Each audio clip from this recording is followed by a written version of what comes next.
¿qué plantea la teología cristiana? Yo creo que también la teología judeocristiana, porque ustedes me van a hablar, y la musulmana. Fíjate qué importante, Eladio.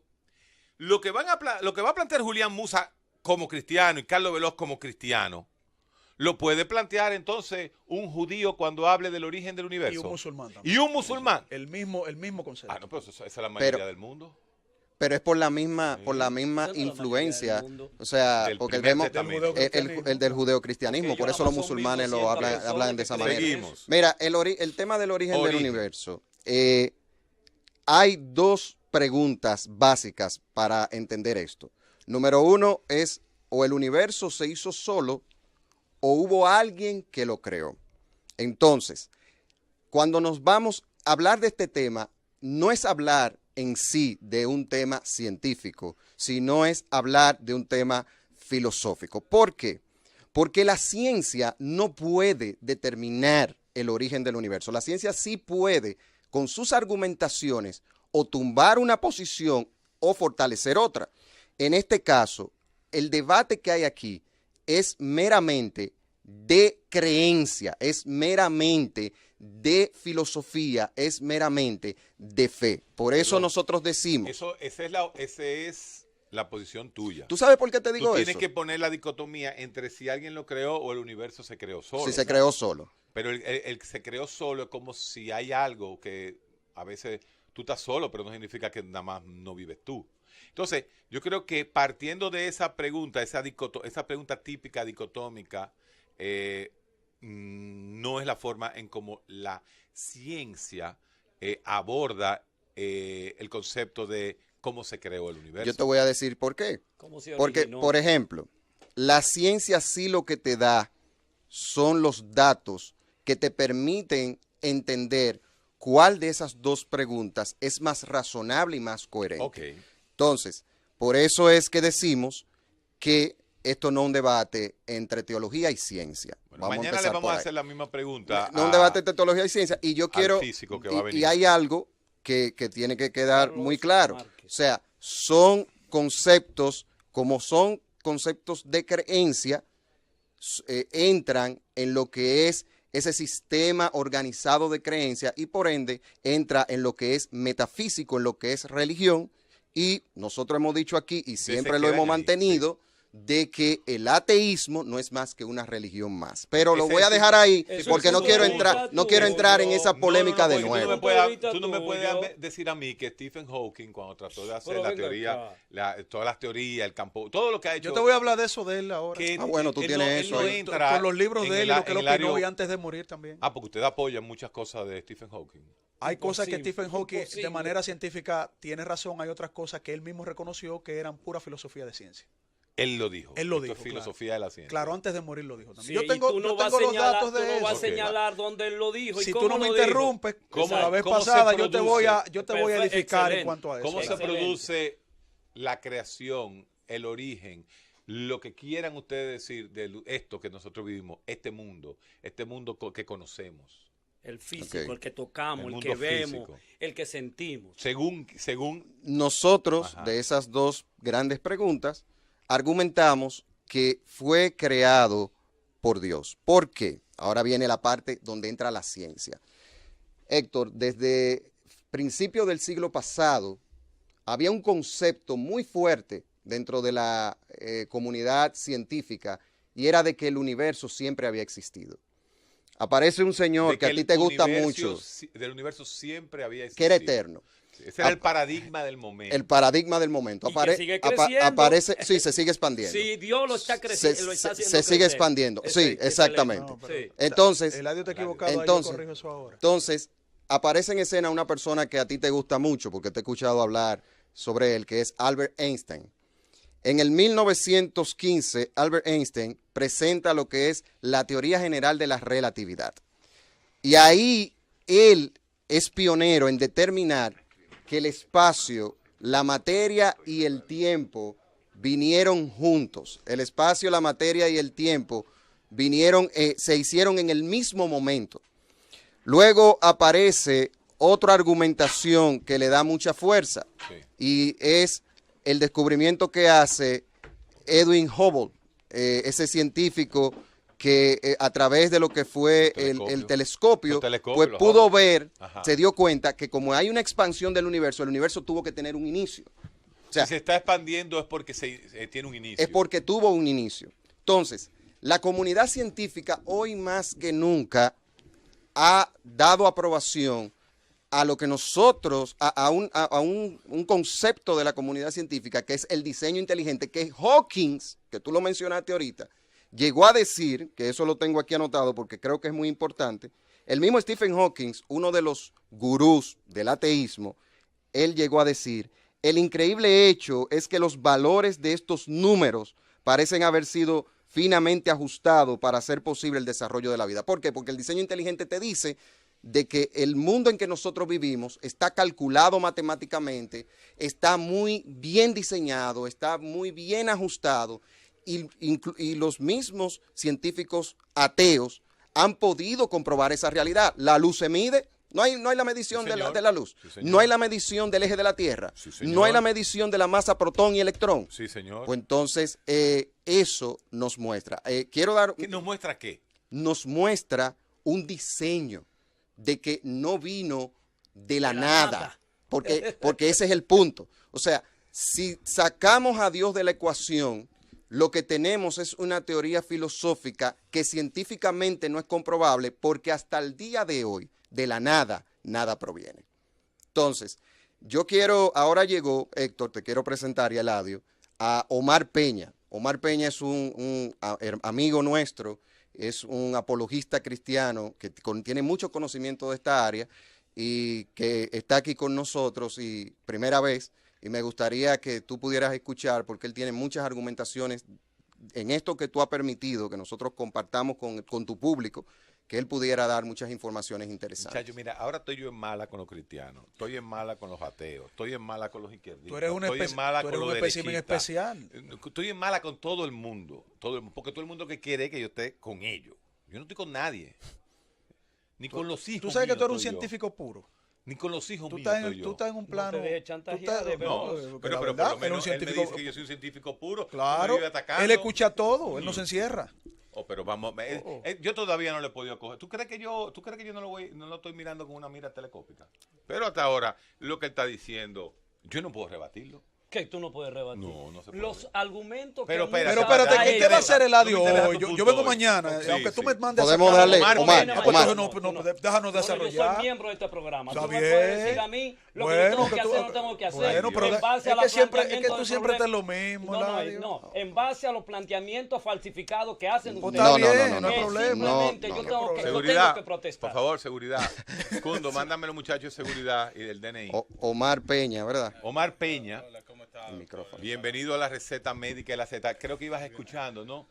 Todo lo que está sobre el concepto de cómo se forma, se crea, se transforma, el origen del universo. Bueno, sí, básicamente nosotros podemos hablar del campo teológico, que es el campo que nosotros básicamente tenemos pericia. Eso es honrado. Porque nosotros no somos científicos. Eso es honrado. Lo que nosotros estamos apelando es a lo que dice el Génesis al principio, que Dios fue el creador de todas las cosas. Okay. Ahora, cuando tú analizas lo que es una cosmovisión, tú te das cuenta de que hay suficiente razonamiento para nosotros entender de que Dios existe. Okay. ¿Por qué? Porque la nada no produce nada. O sea, la famosa máxima del latín ex nihilo nihil fit, aún hoy en día, a mí me sorprende inclusive personas con muchísimos grados, muchos más grados más altos que nosotros, que postulan que de la nada salió el todo. O sea, hasta el día de hoy, la nada produce nada. Bueno, pero fíjate, en el año 1920 y pico, un lingüista, ¿no? Que hizo su libro, el único libro que hizo, ¿no?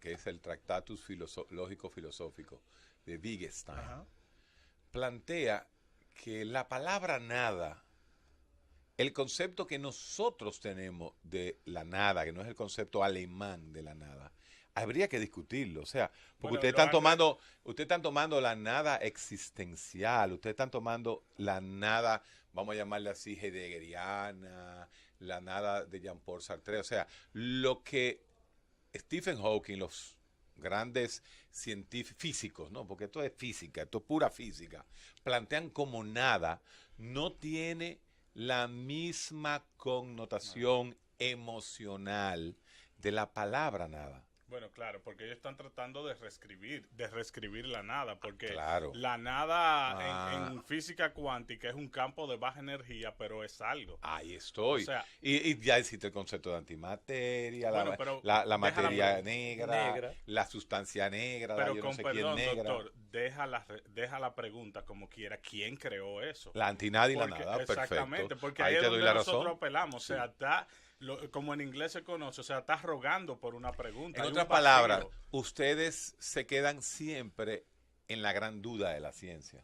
Como la ciencia no puede explicarlo todo, ustedes siguen explicándolo todo a través de esa pequeña duda de la ciencia. Bueno, no la duda de la ciencia, la limitación de la ciencia. La limitación, porque es una limitación. O sea, cuando nosotros estamos hablando de que el Dios del cristianismo trasciende el tiempo, el espacio y la materia. Por ende, si la ciencia que hace empíricamente está estudiando la materia, lamentablemente no puede llegar a una prueba de si existe Dios o no existe. Te acepto que Dios creó el universo. Ahora bien, además de eso, ustedes me van a plantear aquí hoy, que eso fue que vinieron, de que en la Biblia está la forma en que se creó el universo. Claro que sí. Claro que sí. Génesis lo describe, de hecho. Y con más coherencia y Vamos a escuchar el hombre lógico. Este hombre que llegó tiene sentido, tiene sentido de explicación. Llévatelo. Y ahora continuamos con la receta médica de la Z. El evangelio. Nosotros hablamos de eso. De hecho, mira. ¡Al aire! Ay. Estamos en el aire ya. Estamos en el aire. Lo que pasa, señores, que entre anuncios la cosa se pone buenísima. Vamos a continuar. Ahora yo quiero que ustedes, como expertos en estudios bíblicos, me digan cuál es ese planteamiento que se hace desde la Biblia sobre la creación del universo. Mira, Héctor, eso es uno de los puntos que es bueno aclarar, porque se tiende a utilizar falacias de falsa categoría. Falacias de falsa categoría. Claro. Lo primero es que todas las religiones no proponen la creación del universo de igual manera. Eso es un punto vital para poder entender el estudio de las religiones antiguas y cómo se desarrolla el origen del universo. Mira, los antiguos griegos decían que el universo surgió de un caos primordial. Algunos filósofos, caos, así mismo. Pero el caos primordial de los griegos era la nada caótica. Sí. Oye, luego algunos pensadores presocráticos, ¿no? Como Tales de Mileto, comenzaron a presentar, a hacer propuestas de un arjé primordial que era el agua. O sea, Tales de Mileto defendió el arjé primordial que venía del caos, de la nada, proponiendo el agua como creación de el universo, la madre tierra Gaia, los dioses que no son eternos, no son infinitos, los dioses grecorromanos, sino que se fueron generando a través de ese arjé primordial. Después viene Anaximandro. Luego viene Anaximandro con el fuego, Anaxímenes con la tierra. Pero ¿qué plantean ustedes con eso? ¿Qué le vamos a sacar? ¿Qué enseñanza tenemos los griegos asumen esa cosmovisión de los babilónicos. Sí. Los babilónicos tenían también su panteón de dioses, viniendo también de un caos primordial, que era la nada también. Oye, esta... o sea, que hay un planteamiento de caos tanto en los sumerios, en los acadios, en los asirios, y en los romanos. Yo que di una conferencia de ese tema hace un tiempecito, de manera estadística yo te digo que el 99% de las civilizaciones antiguas proponían, incluyendo los chinos, proponían un origen del universo completamente irracional a las evidencias que sostenemos hoy en el mundo de la ciencia. La única cosmovisión de una cultura antigua que propuso un origen del universo desde un inicio, a través de una generación que nosotros conocemos como Dios, fue la judía primero. Por eso los judíos, entre todas las civilizaciones que fueron conquistándolos a ellos y que fueron esclavizándolos incluso, eran una raza, una cultura inferior. Primero porque no eran politeístas. Los judíos. Los judíos, claro. O sea que la raza de Cristo era inferior. Era inferior para las demás civilizaciones, porque la civilización a mayor cantidad de dioses y a mayor más fuertes. y a mayor concepción de que no era palestino, ¿no? De que no era judío. De que esa generación Éramos del universo judíos. era No por eran la árabes. nada, era por la nada. Ellos se veían como un grupo inferior. Sin embargo, los datos de la ciencia. Aquí en la Z los judíos somos Alvarito y yo. Sin embargo, Héctor, los datos de la ciencia, luego de que esa visión grecorromana se mantuviera incluso en la Edad Media, porque era la grecorromana, no era la judía, era la griega. Pero hay que decir algo muy importante antes de eso. Los griegos tienen dos sistemas más o menos de formación mitológica. Tú estás refiriéndote al famoso caos, que es de la teogonía de Hesíodo. Claro. No, la que se mantiene. Esa es la famosa teogonía de Hesíodo que habla del dios caos. No, pero le estoy con otra cosa, Eladio. El caos, que había que llenar eso que estaba ahí. Mira, los griegos, que luego fueron heredados por los romanos, la cosmovisión griega. Sí, lo heredaron, exactamente. Ellos tenían diferentes escuelas de pensamiento, o sea, ellos mismos se refutaban y se rebatían unos con otros. Ahí es que iba. Sin embargo, todas las proposiciones de los griegos no tumbaban su politeísmo, número uno. No, nunca. Y número dos, no tumbaban la base esencial, que era el caos. Entonces, la información científica de hoy, después de tantas discusiones, incluso en la Edad Media, cuando comienzan a surgir las primeras observaciones de Galileo Galilei, Johannes Kepler, luego con el método científico, luego con la reforma protestante, que abrió el campo de la ciencia, el campo del pensamiento, hasta que se consiguieron los primeros datos en términos matemáticos de John Lemaitre, Alexander Friedman, y George Gamow, y luego llega Hubble, y ese conjunto de personas hasta Hawkins. En esa discusión que se mantuvo durante casi 1500 años, los cristianos que proponían la idea y el pensamiento judío de la creación del universo desde un origen, estaban sentados tranquilitos en la cima de la montaña y dijeron, miren, ahora ustedes están proponiendo un origen del universo. Pero déjalo ahí. Según la información científica, no es insólito, eso es información científica. Es insólito, la religión secuestró la ciencia.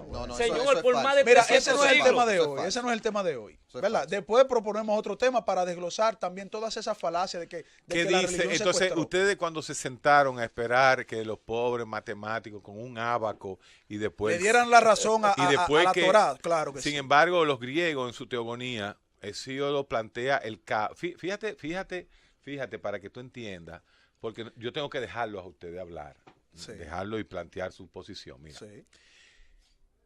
Es imposible desde el punto de vista, y ya estoy hablando de, esto no es mío, esto es de Bertrand Russell, cuando hace un análisis de lo que tú estás diciendo. La teogonía de Hesíodo, lo que plantea es que el caos viene a llenar el hueco. El caos es la nada para los griegos. Ahí voy, espérate, papá. No es la nada. Sí, es la nada. El caos es lo que llena la nada. Así es. Lo que llena. Esa es la teogonía. Sí. Y yo me la conozco, no porque me yo la conozco también, como un experto de los griegos, sino por lo que plantea Bertrand Russell. Pero fíjate lo que pasa. Esa conceptualización de la nada griega teogónica, sin embargo, no conocía matemáticamente el cero. ¿Qué implica eso? En un análisis lógico. Pero ellos tenían el concepto de la nada. No lo tenían, papá. No, el del cero no. Entonces, no tenían el concepto del cero, es árabe. Completamente árabe. Entonces. Es hindú. Luego lo asumen los árabes. Bueno, pero lo expresaron los árabes. El punto está en que lo que verdaderamente el griego plantea como el caos que llena el vacío, ese vacío nunca pudo ser intelectualizado como el cero matemático. Por lo tanto, todas las inferencias del origen del mundo a través de los estudios bíblicos que tampoco conocían el cero, se avanzaban, como tú bien dijiste en el primer momento, y quizás le estoy dando de nuevo la razón a Julián, es basado en filosofía. Claro. Es porque metafísico. tú estás hablando de un concepto matemático. Ahí voy. Entonces, el problema está que ustedes me quieren ligar el vestido de un varoncito y ponérselo a una hembrita. Tú no me puedes decir a mí que ustedes se sentaron a que Charles o a esperar que Kepler, a través del concepto del cero, que sí es una inferencia matemática, le explique lo que ustedes explicaron. No, pero Kepler no sin trató haber, eso, no trató el cero. Kepler, yo dije Kepler, Copérnico, todo lo que tú quieras, hasta Stephen Hawking, donde tú llegaste. Tú no me puedes venir a mí a plantear, no me puedes venir a mí a plantear que nosotros, los que seguimos el planteamiento científico y que somos inclusive medio dogmáticos en esa teoría filosófico-científica, tengamos que explicarle a través de la teogonía de Hesíodo, que fue donde se copió todo, incluyendo la parte judeocristiana, no. Sin haber imposible, Héctor, porque el alma de Platón, el alma de Krishna, de los Krishna copiaron los cristianos exactamente igual. No, eso fue 700 años. 400 años antes de Cristo. Claro, 600 y pico eso de años. estaba planteado ya. Pero el punto, pero hoy el punto.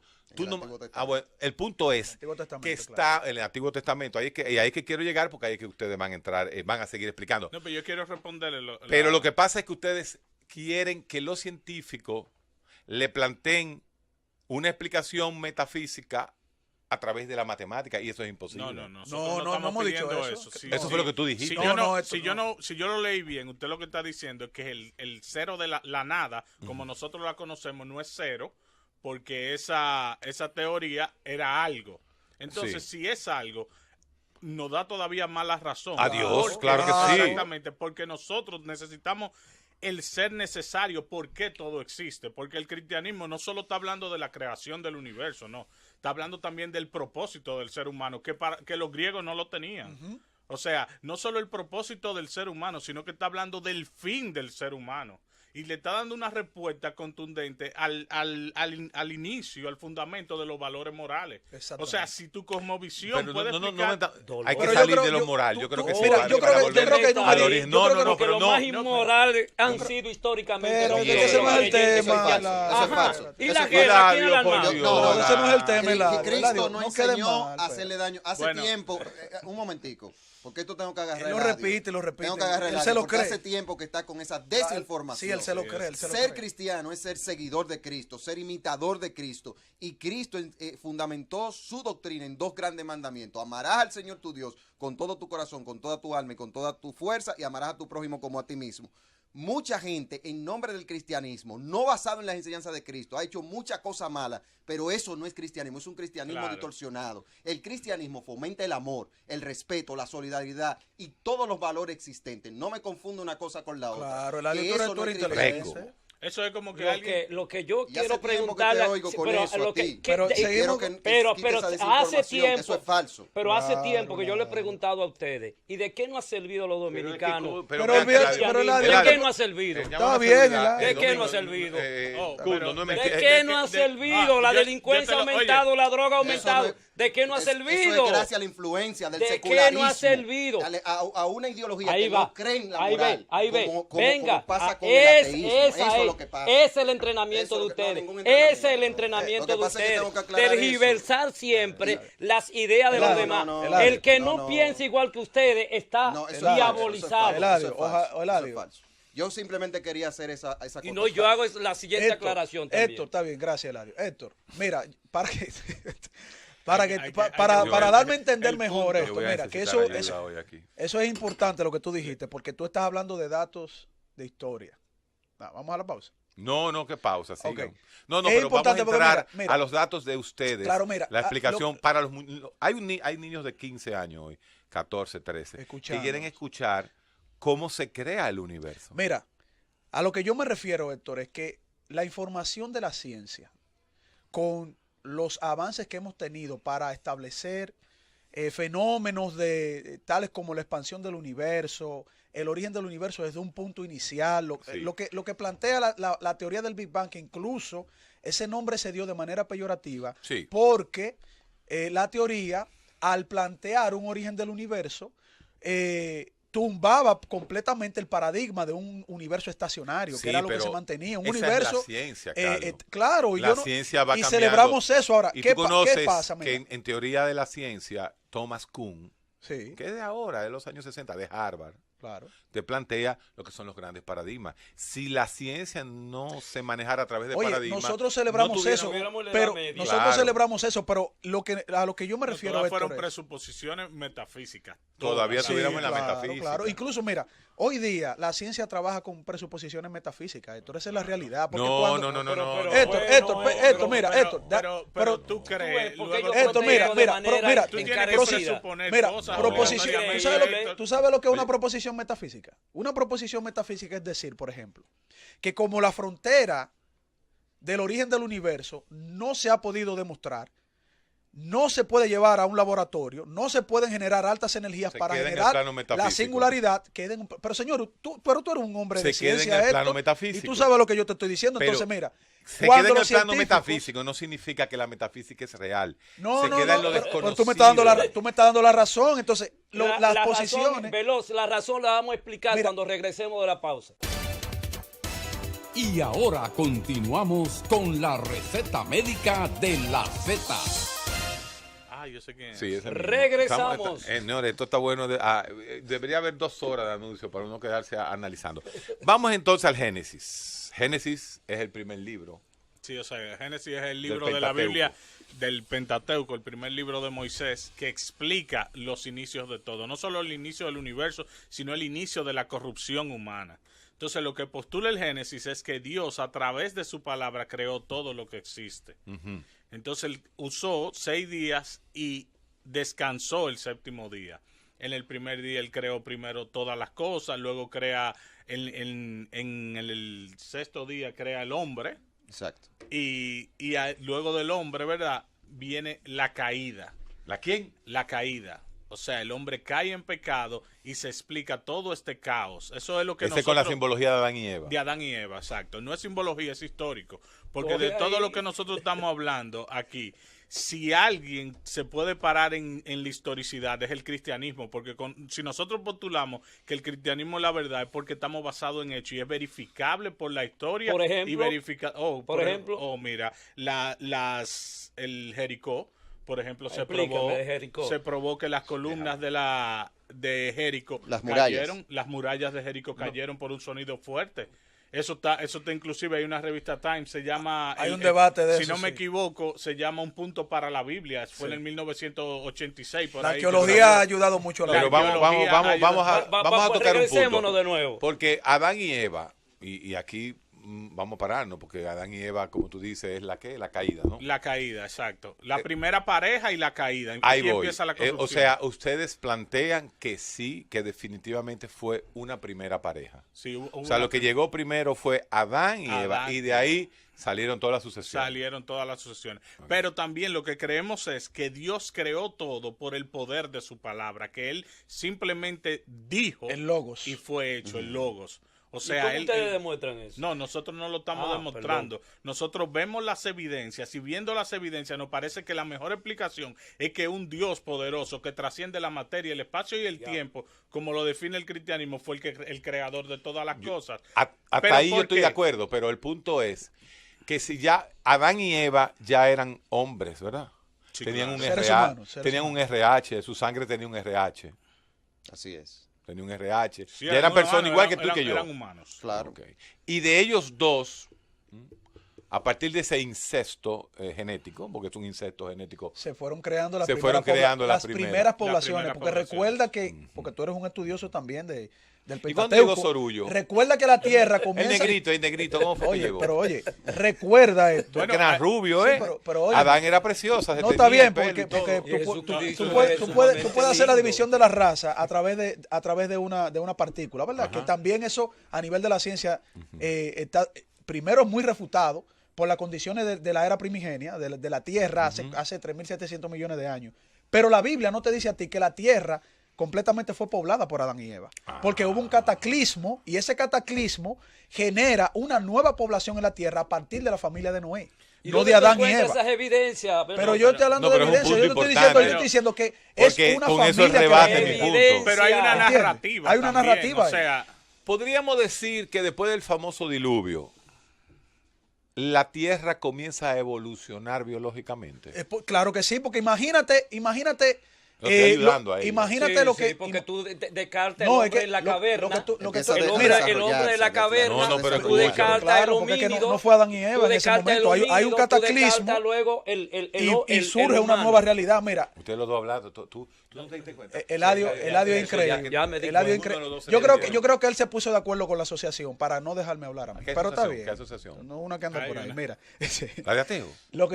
Amigos míos, ellos me van a proponer como presidente. Mira, la radio y la televisión, 24 horas haciendo propaganda. No cambie el tema, ¿De dónde sale todo ese dinero? No cambie el tema, ¿De dónde sale todo ese dinero?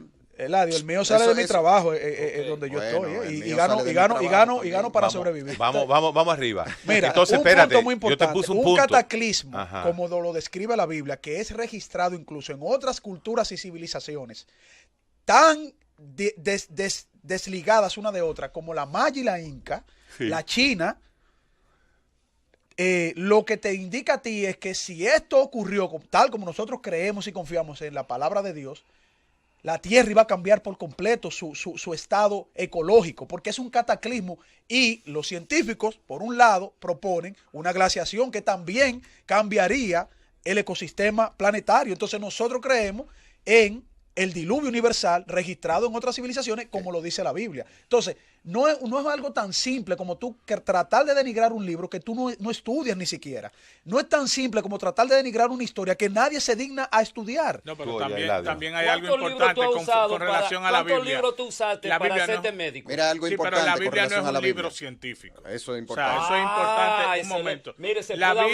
La Biblia es un libro de teología. La Biblia es un libro de teología. O sea, si tú me dices a mí, pruébame a través de la Biblia, eso es imposible, porque la Biblia no fue creada para... O sea, la Biblia no nos fue dada para eso. La Biblia está claramente en su designio. O sea, es para el hombre de Dios, para que sea enteramente preparado para toda buena obra. Ahora, ¿y por qué el afán de ustedes de venir a un programa científico como La Receta Médica y aceptar, escúchame, y aceptar una discusión con los, por ejemplo, Ateodom, que son los ateos, esa era la famosa asociación, hablar, porque ellos van a hablar de forma científica? Entonces, yo creo que la conclusión de hoy es que ellos van a hacer una teoría científica que no es comparable con la teoría de ustedes. El problema, ahí hay un problema con Ateodón. De eso yo lo respeto, yo no puedo hablar de lo que ellos te van a decir. Pero de que ellos vayan a postular algo científicamente, no. El problema de sus presuposiciones es que ellos quieren usar la ciencia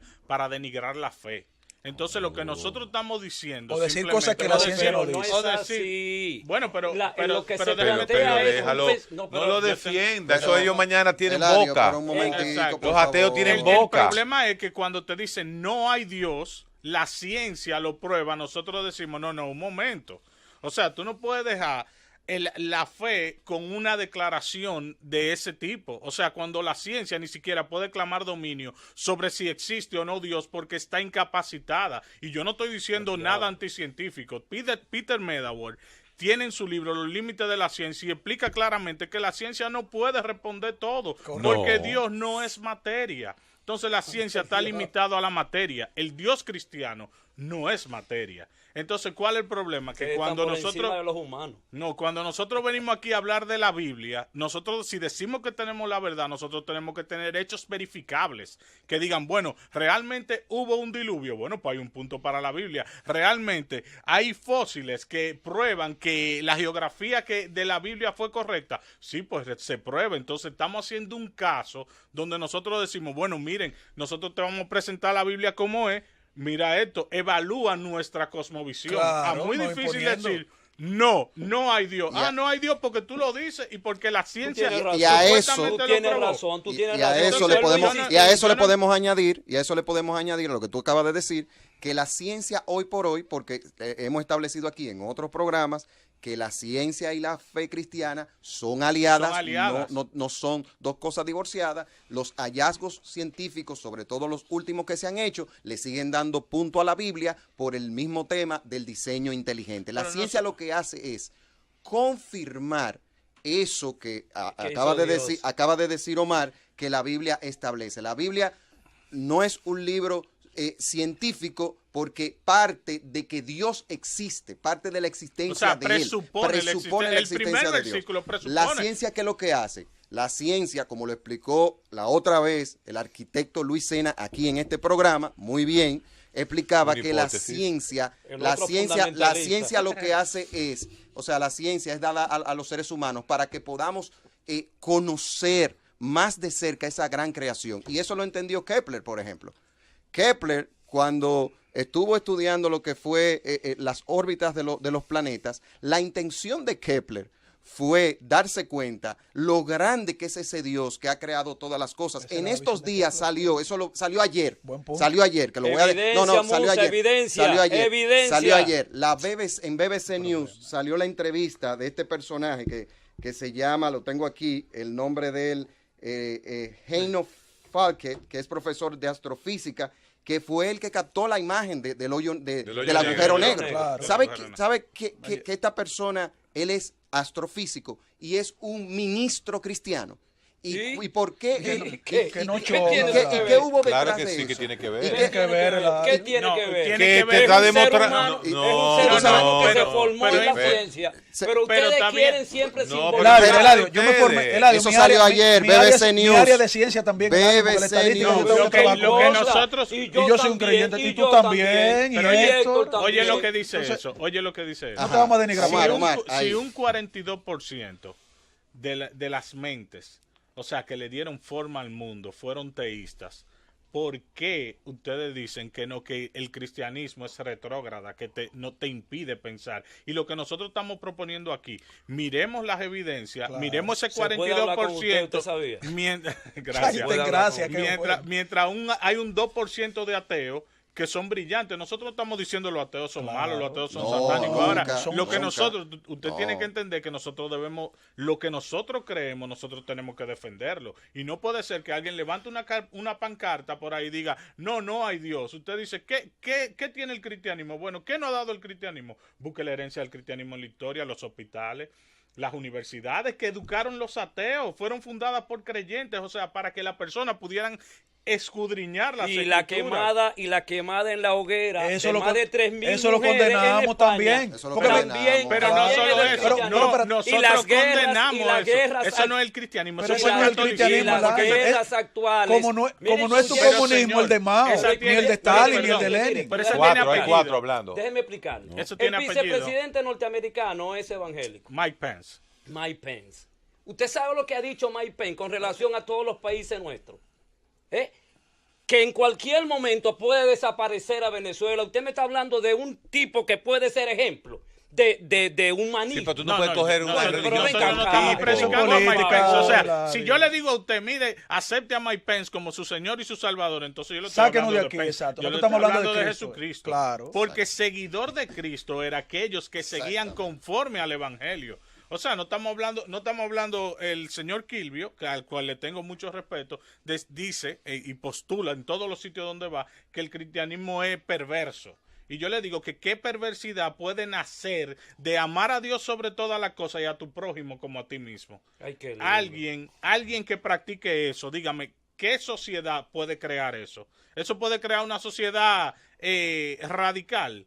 No. Porque cuando usted ama a Dios sobre todas las cosas y a su prójimo, usted se preocupa por las dos cosas fundamentales que el cristianismo propone. Según los Pero humanos, escúchalo, Eladio, porque el punto está en que hablar como gallareta de la misma vaina exacto, que tenemos. No llegamos al punto. No es el tema. Exacto. Ahí no, ese no es el punto. Hay mucha información científica que podemos compartir también. Porque lo que tiene que aclararse aquí hoy, porque hoy hay muchos jóvenes que lo están escuchando el programa, lo estaban esperando y están de vacaciones.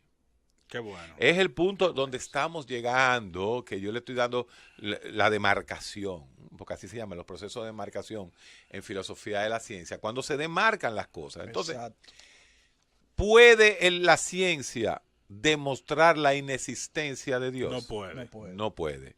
¿Puede la ciencia explicar el origen del universo? Sí, está en un proceso paradigmático, tiene miles de años, y va evolucionando, la ciencia va evolucionando. Como ustedes mismos dijeron, las mismas religiones van evolucionando, porque comenzaron todo como religiones politeístas, y una de las grandes cosas del concepto judeocristiano es el monoteísmo. Entonces, las cosas van evolucionando. La religión cristiana ha evolucionado y la conceptualización, la forma en que en ese lóbulo frontal de nosotros, los fisicalistas, creemos que está la fe, porque la fe es una característica de nuestro cerebro. ¿Crees que es una predisposición del cerebro? No, no una predisposición, no, es una característica de nuestro cerebro que epigenéticamente se ha ido desarrollando.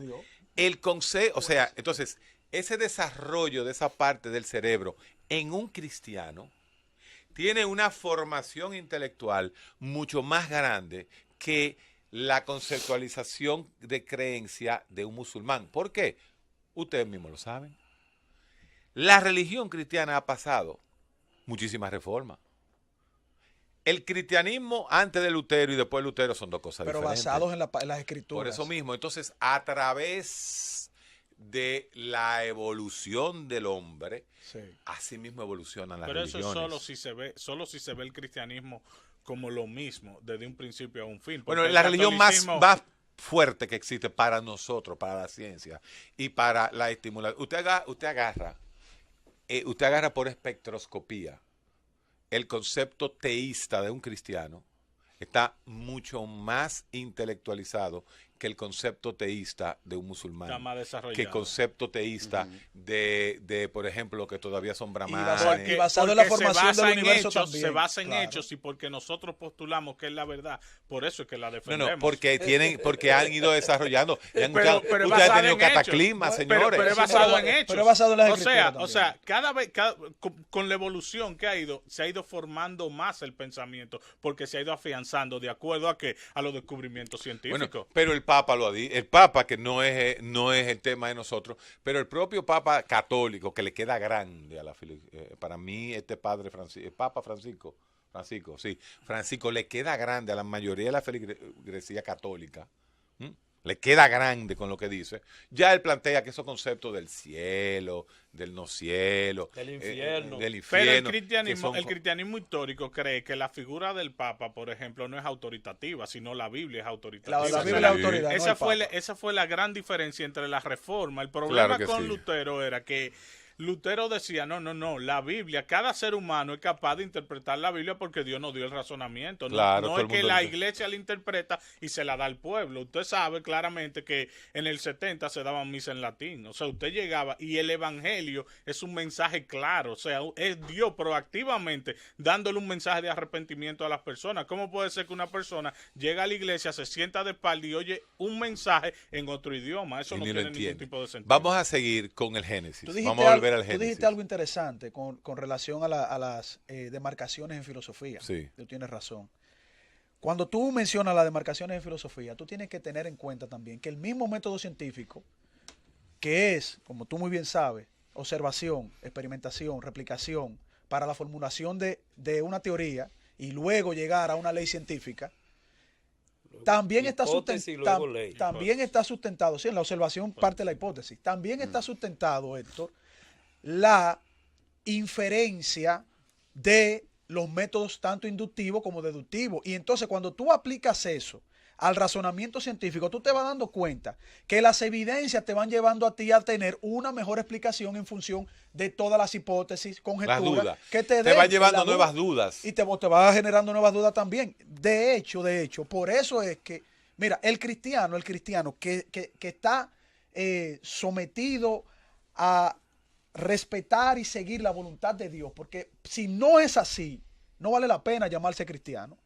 Está por encima de todo, o sea, es nuestro paradigma de vida. Pero hablando en serio, nosotros nos hemos venido dando cuenta que... Hay poco cristiano, ¿tú lo sabías?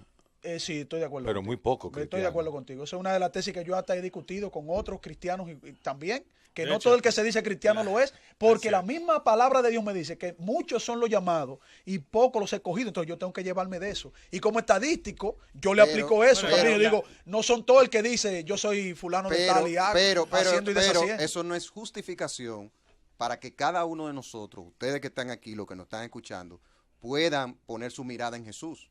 porque ese es el claro, punto. Ya no empieza a predicar. No empieza a predicar aquí, esa es la verdad. No empieza a predicar aquí, por favor. Pero cuando se acaban los argumentos, empieza eso. Pero hay un rango. 4 personas hablando al mismo tiempo. Empieza a hablar en lengua. No, ningún voy a hablar en lengua. Eladio lo que le gusta traer a Teo que digan, velo, le dan curso en Estados Unidos, Rusia, Canadá y China. ¿Te dan curso? Sí, dice él. Ojalá que la receta médica. Mira, ha desinformado aquí diciendo que nos dan dinero. Sí, eso es lo que le gusta. Eladio, no es mentira, Eladio, que eso a Dios no le agrada. Aquí hasta donde yo sepa,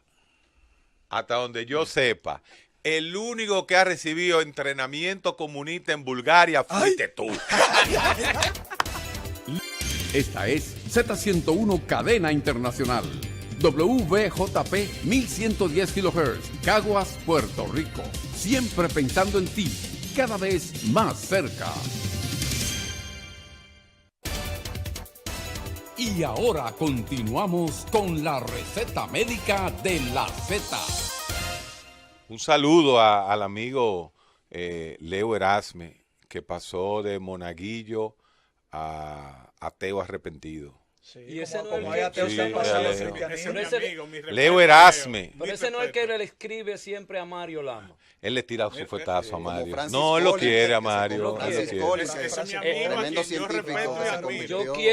Yo quiero, si me permiten, recordar. Entonces Leo ahora es ateo, comunista y disociador. Él es creyente ahora. Está en una pugna. Ahora el PRI en ateo. Ahora el PRI en ateo. Atención, Leo Erasme, en los Twitter. Yo quiero tú lo que haces es que PRI en ateo. ¿Tú oyes?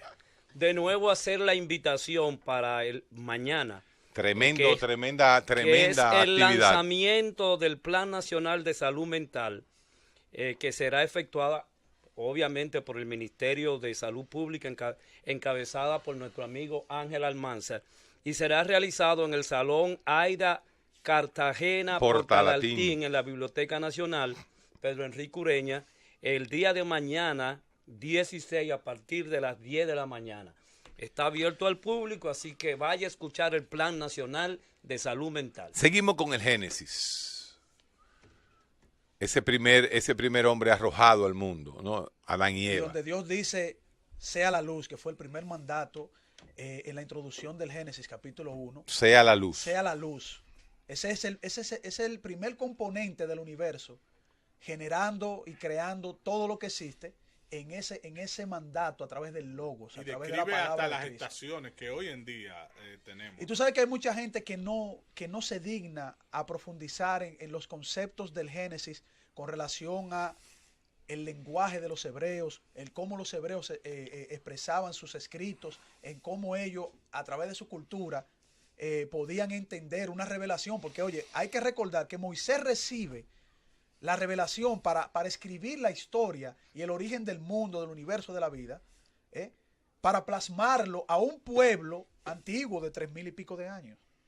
Entonces, no es lo mismo una persona sentarse de golpe y porrazo, de manera literal y lineal, entender la creación del mundo y del universo del Génesis sin ni siquiera dignarse a conocer la cultura hebrea. Entonces, cuando uno va a tocar un tema, por más simple que uno lo vea, o creamos o no, tenemos que profundizar. Por ejemplo, yo vengo aquí a hablar de un tema científico. Yo no puedo venir a hablar de un tema científico sin dignarme a analizar los datos. Como le pasa a mucha gente con la Biblia, que Exacto, ataca la Biblia, pero ni siquiera se ha acercado a ella. Yo he escuchado a Teo ni siquiera lo ha estudiado, ni siquiera se ha acercado. Bueno, yo debo haberme leído la Biblia primero que ustedes, porque yo soy más viejo que ustedes. Óigame, pero oye la lógica. Vamos a volver. Vamos a volver. No, odio a los ateos. No, odio, no. Ellos son amantes. Ellos son amantes. Pero oigan la pregunta. De la nada es imposible que salga algo, ¿verdad? Por supuesto. Bueno, hasta el día de hoy usted no llega a su casa y encuentra un bistec. Yo quiero un Mercedes Benz del año. Usted dice eso y su esposa le va a enseñar que Dios existe. Entonces, ustedes están utilizando lo que se llama una inferencia, pero que conlleva una analítica. No le vamos a llamar lógica directamente, pero es una analítica. Entonces, yo no podría usar la misma inferencia analítica de que de la nada no salió nada para preguntarte, ¿y entonces de dónde salió Dios? Bueno, porque por definición, Dios o sea, es autoexistente. Epa. Tú no puedes decir, o sea, si Dios... O sea, se creó de la nada. Entonces el bistec puede aparecer en mi casa. No te estoy dando filosofía de la ciencia. Espérate. Esa pregunta es de un niño de 2 años. Espérate.